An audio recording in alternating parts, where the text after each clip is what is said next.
तुरत भवन आए गिरिराई, सकल सैल सरलिए बुलाई। आदर दान बिनहि बहुमाना, सब कर विदा कीन हिमवाना। पर्वतराज हिमाचल तुरंत घर आए और उन्होंने सब पर्वतों और सरोवरों को बुलाया। हिमवान ने आदर दान विनय और बहुत सम्मान पूर्वक सबकी विदाई की।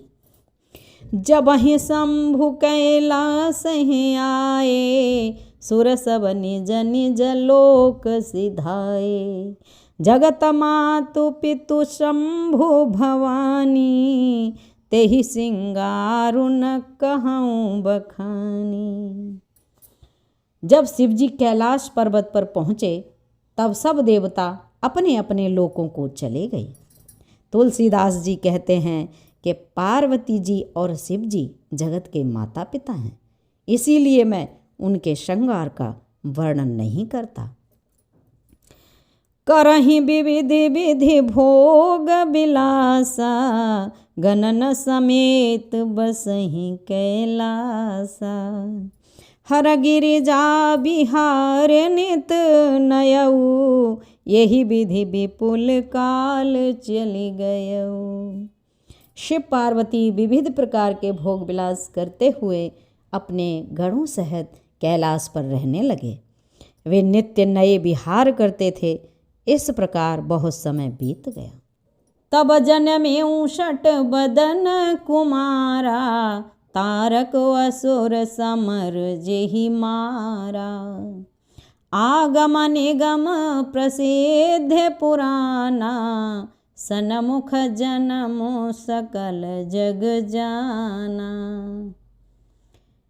तब 6 मुख वाले पुत्र स्वामी कार्तिक का जन्म हुआ, जिन्होंने बड़े होने पर युद्ध में तारकासुर को मारा।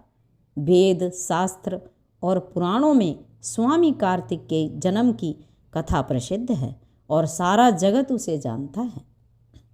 जगो जान सनमुख जन्म करम, प्रताप पुरुषारथु महा।